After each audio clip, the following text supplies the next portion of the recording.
Hi, today I welcome you all to this course on energy audit and management. Today we'll discuss about waste heat recovery.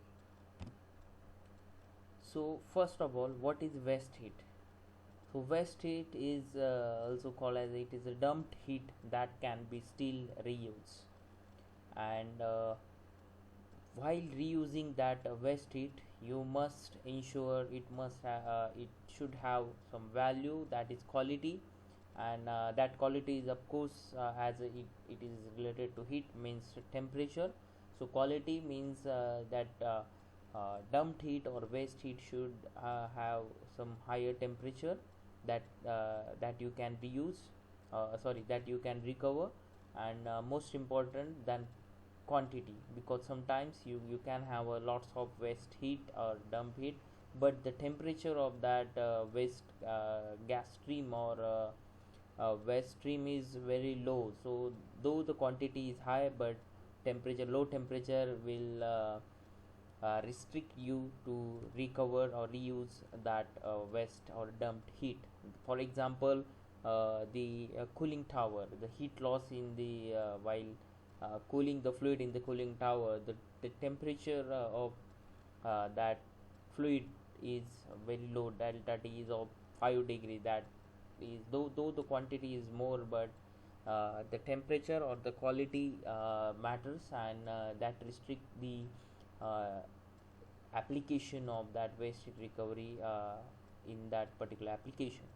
And lastly, waste heat recovery saves fuel. Of course, if you recovers the waste heat, that heat is utilized for whatever your application, and which leads to saving the fuel.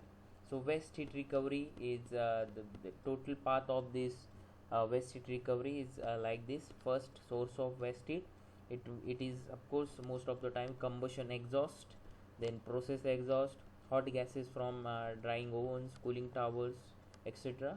And from these waste heat sources, you can recover with the help of regenerator, recuperator, economizer, waste heat boilers, thermoelectric generators. Few of these example we'll discuss in detail. And lastly, end of this recovered heat, the recovered heat then you can utilize for preheating the boiler feed water, or raw materials, combustion air, or electricity supply, or domestic hot water application also. So let us start with the waste heat. So waste heat, as I told you, quality is important. The higher the temperature, higher the quality, and more cost effective is the heat recovery. This is what you can say is a very straightforward relation between the waste heat recovery and that higher temperature. So what are the different sources of this waste heat? Are the first is heat in flue gases, and the higher the temperature, as I told you, the greater the potential for heat recovery. The second is heat in the vapor stream, uh, as above, but when condensed, latent heat also recoverable. So waste in vapor streams, you can have a double advantage of, first you can recover the sensible heat plus uh, latent heat also. Then convective and radiant heat loss from the exterior of the equipment, which is a low grade, if collected may be used for space heating or air preheating. Heat loss in cooling water, as I told you, uh, in cooling towers particularly. Heat loss in providing chilled water or in disposal of chilled water.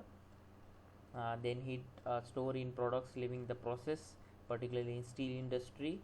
And heat in gaseous and liquid effluents leaving the process. uh, Poor if heavily contaminated, and this is the limitation is mentioned actually here, because heat in the gaseous and liquid effluents, the problem is with the contaminants, and sometimes it is toxic, so you must be careful while dealing with that. So these are some sources where you can recover the heat. But uh, while checking the potential of waste heat recovery in your particular industry, you must ensure that if the higher temperature is there, of course you go for waste heat recovery. But if temperature, as the temperature is low, then you have to work it out So how much heat you can actually recover, and what is the potential to do that. Then quantity, how to quantify or assess the waste heat that you can recover. So uh, so in order to calculate the amount of heat recoverable, so that is given by this formula: Q is equal to V into rho Cp delta T, where Q is the heat contained in kilocalorie, V is the flow rate, rho is the density of flue gas in kg per meter cube, Cp is the specific heat of the substance, and delta T is the temperature difference, and Cp, as I told you, is the specific heat, and in most of the cases it is taken at 0.24 kilocalorie per kg per degree Celsius of flue gas particularly. Next, second law efficiency, or Carnot efficiency, what you can see is Carnot maximum efficiency you will get at a given temperature is based on the Carnot efficiency. As we all know that this Carnot efficiency is given by 1 minus TL by TH, where TH is the waste heat temperature, or it is the temperature of the higher temperature source, and TL is the temperature of the heat sink, where you are going to dump that heat. So this graph shows the Carnot efficiency versus, the Carnot efficiency versus the temperature difference between heat source and heat sink. As you can observe that as the temperature difference increases, the Carnot cycle efficiency increases. Okay, that is what uh, we were discussing in the previous slide. Higher the temperature, more the potential to recover the energy, and which is reflected in this graph also. Higher the temperature difference between heat source and sink, you will get the maximum Carnot cycle efficiency. Then waste heat recovery is again classified into three. Waste heat recovery sources are classified into three parts. First is high temperature, medium temperature, and low temperature. So high temperature ranges from, it is generally considered if the temperature of your waste stream is more than 650 degrees Celsius. So you can call it as a high temperature waste heat source. If it is between 230 to 650 degrees Celsius, it is called as a medium temperature heat source, and if it is less than 230 degrees Celsius, then it is a low temperature heat source. Then example of this high temperature heat source are the nickel refining furnace, steel industry, oxygen furnace, aluminum reverberatory furnace, copper refining. So generally metal uh, industries, and where temperature ranges goes up to 1600, too high 1600, in particularly in steel industry that goes up to 1600 degrees Celsius, 1200 to 1600 degrees Celsius waste gas temperature. So high quality energy, as we discussed in the previous formula, and which is of course gives you the high efficiency power generation. And disadvantage is that high temperature creates increased thermal stresses on heat exchange material. So you, while choosing the material for these applications, you have to be careful with these barriers also, like you have to consider these high temperature thermal stresses. Then typical recovery methods are combustion air preheating.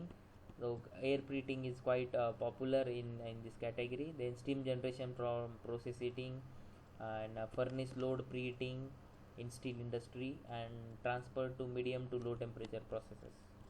Then second is medium temperature applications, where the heat sources are steam boiler exhaust, gas turbine exhaust, reciprocating engine exhaust, drying and baking ovens, cement kilns.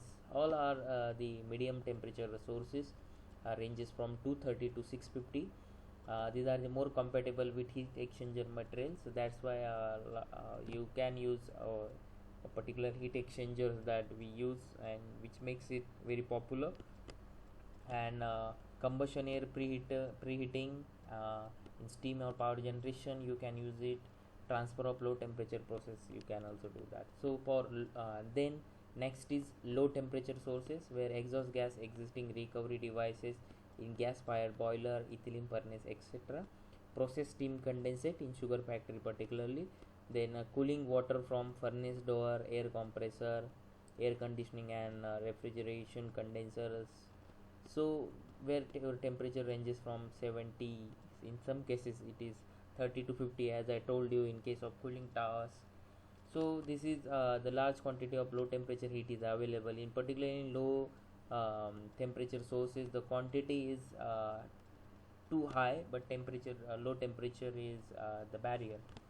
Then as I told you, as it is a low temperature, then low efficiency power generation, and for combustion exhaust low temperature heat recovery is impracticable due to acidic condensation. If your exhaust stream is containing sulfur, then you must be careful uh, while recovering heat from this low temperature waste stream, because sulfur in the waste stream may get condensed below 150 degrees Celsius particularly, and which is very corrosive in nature, highly corrosive, and it may damage your heat exchanger or some other metals. So the in low temperature applications space heating is popular, then domestic water heating, upgrading via heat pump and increase the temperature of end use, and organic Rankine cycle also you can use this. So this is the typical classification of waste heat sources. Then how to recover these whatever the heat sources we discuss, how to recover that. So one of the most important component or the device used is called as a recuperator. So this recuperator is a type of heat exchanger that separate flow paths from each fluid along their own passages, and heat is transferred through the separating wall. So recuperator example is economizer, as in case of in boiler, where this economizer separates the path. There is a separate path for the waste flue gas and the feed water. So recuperator, one of the popular example of recuperator is the economizer, often used in power industry to increase the overall efficiency of thermodynamic cycle. It's quite obvious that because of the recuperator you can recover the waste or dump heat, and which leads to increase in your thermodynamic cycle efficiency. Then recuperator covers exhaust gas waste heat in medium to high temperature applications such as soaking or annealing oven, melting furnace, after burning, gas incinerators, radiant tube burners, and reheat furnaces. Recuperator can be based on radiation, convection, and combination. So let us see these three ways or three types of recuperators. First is radiation recuperator. A simple radiation recuperator consists of two concentric lengths of ductwork as shown in this diagram. Two concentric length of ducts you can observe here. So in hot gases passes through the inner duct, and heat transfer is primarily radiated to the wall and to the cold incoming air in the outer shell. So let us see the hot flue gas is just passes through this inner duct, and the cold air is you just supply from this end, and because of the heat transfer from hot fluid to this wall, mainly because of radiation, and then to this cold air, and this cold air comes out as a hot air. So this type of recuperator is called as a radiation recuperator. So this is particularly useful for preheat shell air that travels the furnace for preheating of the air. Then convective or tube type recuperator. So this convective or tube type recuperator passes the hot gases through relatively small diameter tube contained in the large shell, okay, as shown here. So uh, small tubes you can observe here, and this air that you have to uh, heat, that is passed through these small tubes which is arranged like this. In this case it is a vertical tube bundles, and this hot gas when pass through this end, which is used convective, here the convective mode of heat transfer is used to heat the gases. So this is the convective type.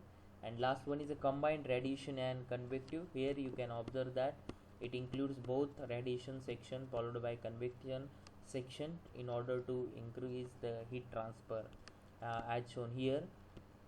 Tube in tube type plus tubes are arranged in order to uh, augment the heat transfer because of this radiation plus convective section. Then next is regenerators. So regenerators are again the waste heat recovery device, and these are the preferably used for large capacities. These are widely used in glass and steel melting furnaces. In a regenerator, the time between reversal is an important aspect. So in regenerator, the heat amount of heat that you can recover, that heat is again reused. So time between this heat addition and the reversal is very important aspect while designing the regenerator, and longer period would mean higher thermal storage and hence higher cost. So this, if the shorter the time, less costly the system is, and for longer period storage you need a very high and tight insulation, which makes the system costlier. So one of the example of this regenerator is the heat wheel. This heat wheel consists of, as you can observe here, that at the center the heat wheel is here, which is a porous disc rotating between two sides of the duct, and low to medium temperature waste heat recovery application. This wheel is quite popular and widely used, uh, and as you can observe that the first section of this heat wheel is half of the top portion is for exhaust heat, and bottom part is for the incoming air stream, where you can recover or regenerate the heat which is uh,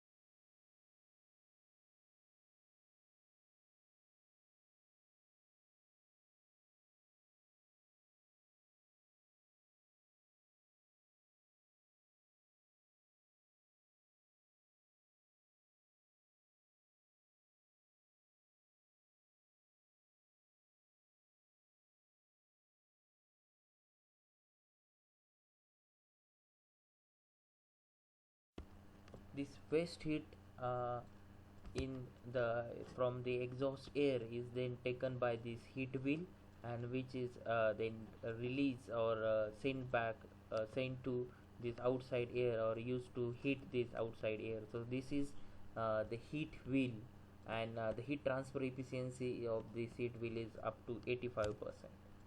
Next is heat pipe. So heat pipe is another quite popular heat recovery device, and it transfers up to 100 times more thermal energy than copper based heat exchanger devices. And this heat pipe is consist of three elements: seal container, as shown in this diagram, and second one is a capillary tube weak structure, and capillary weak structure, and third one is the working fluid. And it works with evaporator and condensation principle, and the heat, whatever heat you have to recover, that fluid is passed over this evaporator section, and the fluid inside the working fluid, which is then vaporizes, and then which is utilized, which is get condensed in this section, and where you can recover the heat. So this is the working of heat pipe, and this is also quite popular, and its transfer efficiency is up to 65%.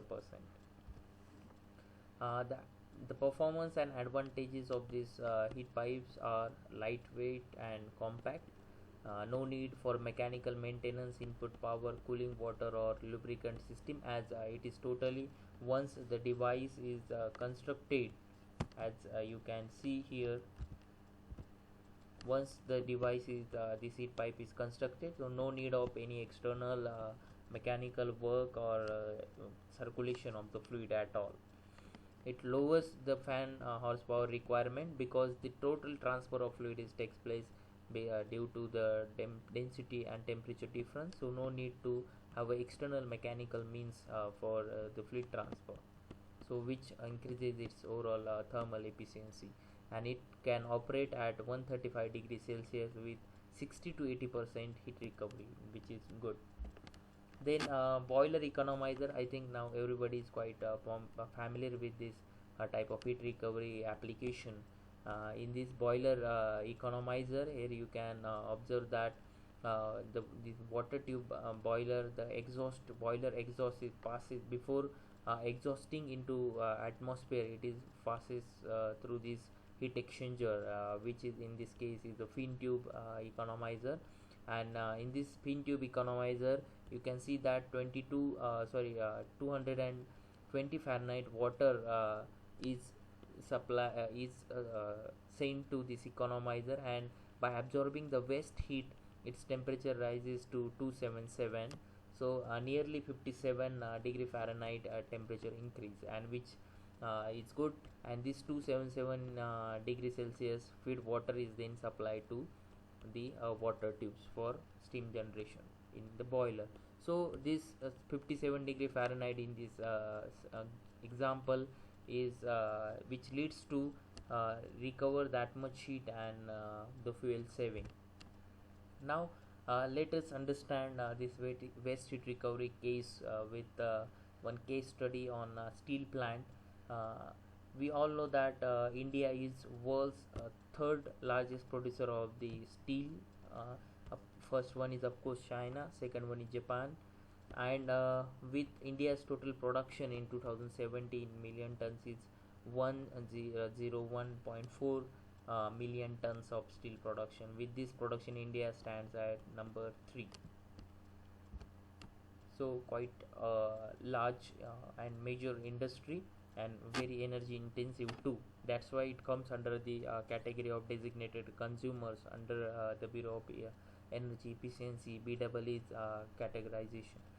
And then uh, specific energy consumption, the as far as specific energy consumption of these steel plants are concerned, the global average is 5.38 uh, gigacalories per ton of steel, and India's best is 5.67, and India's average is 7.17. Here you can observe that world's best specific energy consumption is 5.38 and India's average is 7.1. So still there is a scope for improvement to reduce its specific energy consumption by approximately 2 gigacalories per ton of steel, which is a quite huge and a large amount of waste heat recovery potential or energy improvement scope is there.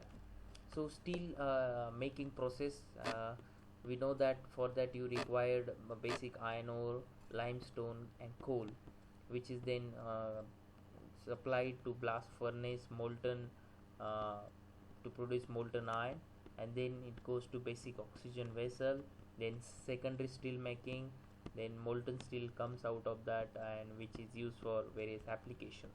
And in between, in another case, you may use recycle scrap steel, where you require electric arc furnace or basic oxygen vessel, where you can melt it out and reuse. So this is basically the different ways of steel making processes.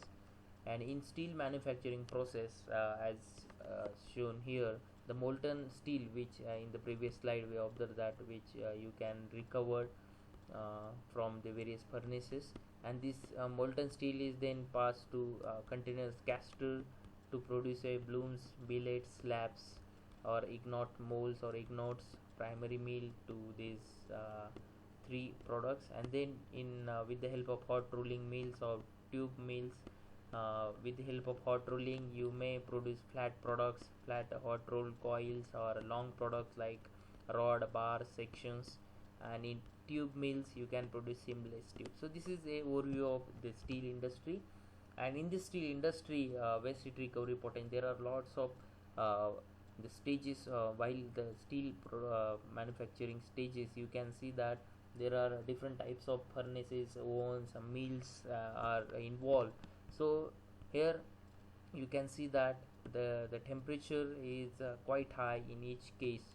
It starts from as low as 100 to 16 to 1700 degrees Celsius. So that's why a huge potential for in this at the each and every stage for waste heat recovery. One of the waste heat recovery unit, as you can see that a huge waste heat recovery unit can be you can observe. And the most important waste heat recovery project at Tata Steel Jamshedpur plant is I have chosen for the as a case study. Here they have used the regenerative burners. This is quite a widely used concept in the steel industry nowadays.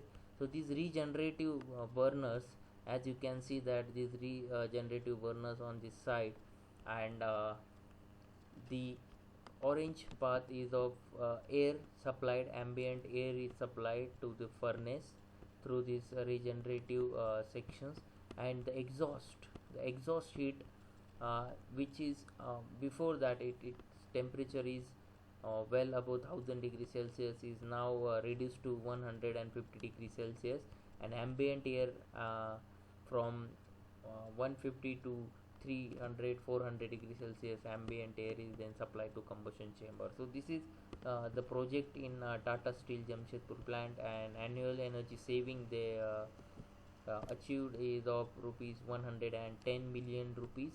Then annual tons of oil equivalent saving is 2800 tons of oil equivalent, and for that investment is 200 million, and payback is 22 months, less than 2 years. And greenhouse reduction from this project they have achieved is 1,70,000 tons of CO2 equivalent, and 70% of the integrated steel plant can optate for this technology. So they wish to replicate this in their other plants also. And the 45,000 tons of oil equivalent is estimated investment required for this sector, and investment potential for the sector is 1000 million rupees. So this is the waste recovery case study in steel industry. And with this I conclude today's session on waste heat recovery. Thank you.